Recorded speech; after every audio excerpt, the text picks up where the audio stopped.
Let me start this review by saying that I am not a fan of horror movies. It's quite a surprising fact considering that I am a big fan of the Saw franchise. In 2004, Saw hit cinemas and I ignored it completely. It was only whilst browsing Blockbuster Video a few years later that I rented Saw and was immediately fascinated by the story and yet grossed out by the violence. People would dub this kind of film as torture porn, along with movies such as Hostel. To do so either complements porn writing or degrades the story in these movies. I will say it now that these movies are not for the squeamish.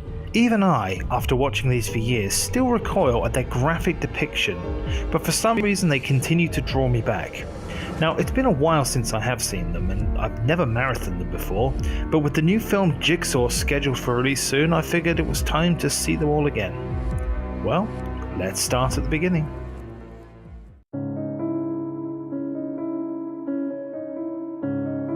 We begin the Saw saga with two men chained to pipes by their ankles. One of them, Adam, is a photographer that gets paid to take photos of people in compromising positions.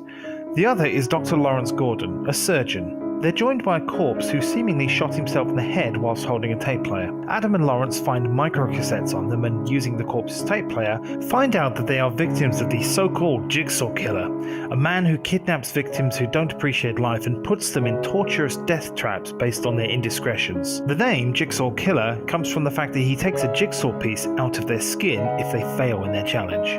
Dr. Gordon is tasked with killing Adam before 6 o'clock or his wife and child die. With a makeshift treasure hunt with clues left all over the place, the two try working together, argue, and fall out throughout the movie. They're provided with saws which Lawrence deduces are not to cut the chains, but to cut their feet out of the shackles. Lawrence finds an inbound-only cell phone and gets a call from his kidnapped wife Allie, saying not to trust Adam. Adam reveals that he's been taking photos of the doctor for Detective Tapp.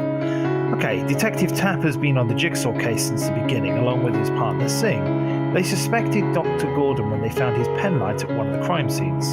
After questioning him and establishing his alibis that he was cheating on his wife, Tapp suggests that he stay for the interview of Amanda, the only survivor of Jigsaw's games.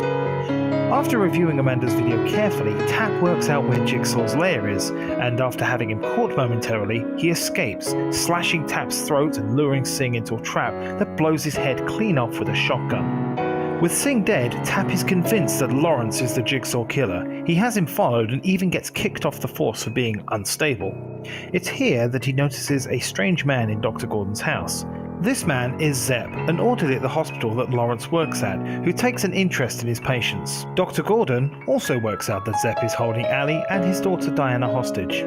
As the clock ticks past 6 o'clock, Zep goes to shoot Allie and Diana, but they both escape while on the phone to Lawrence. Lawrence hears screaming, gunshots, shouting, and at this point saws his foot off to shoot Adam. Detective Tapp pursues Zep after hearing gunshots in the house, and after a scuffle, is shot and killed himself. Diana and Allie are safe, but Lawrence doesn't know this. Zep enters the bathroom where Dr. Gordon and Adam are and goes to shoot Lawrence, but Adam rises up and kills Zep with the top of the toilet system. Lawrence crawls away, promising to get help, leaving Adam to search Zep's body for a key.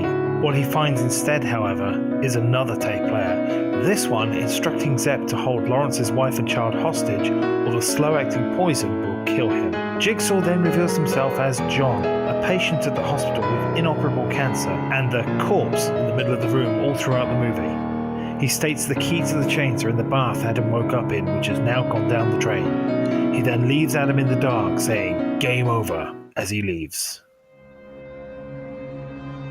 When you consider that the plot synopsis I've given there is interwoven together with a series of cutaways and flashbacks, the plot works very well.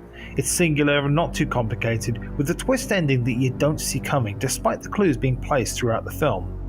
Despite this, I do have an issue with Jigsaw's mantra.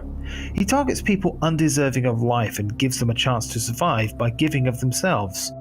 This is well done, with the barbed wire trap, the reverse bear trap, and even the candle trap seem to target drug addicts, liars, and self-harmers.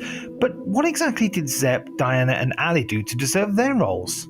Lawrence, I sort of get, he's an adulterer who doesn't appreciate his family, but does Adam as a voyeur really justify him being placed in this situation?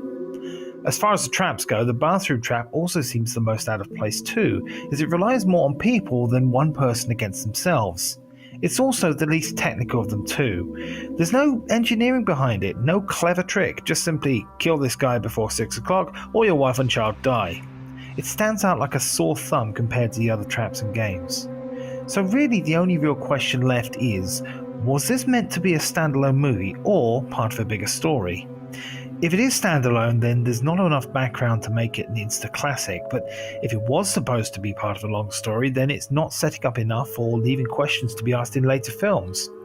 I'd like to think that they were going for a standalone thing with the premise of a sequel in the pipeline if it was successful.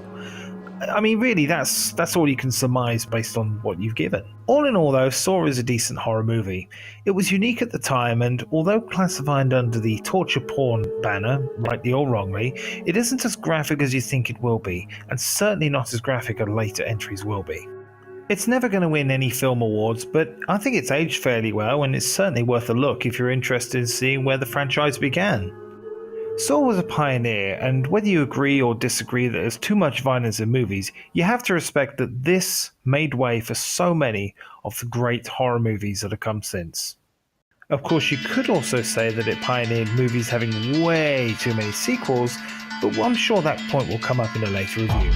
In the meantime though, thank you very much for watching. My review of Saw 2 is coming next.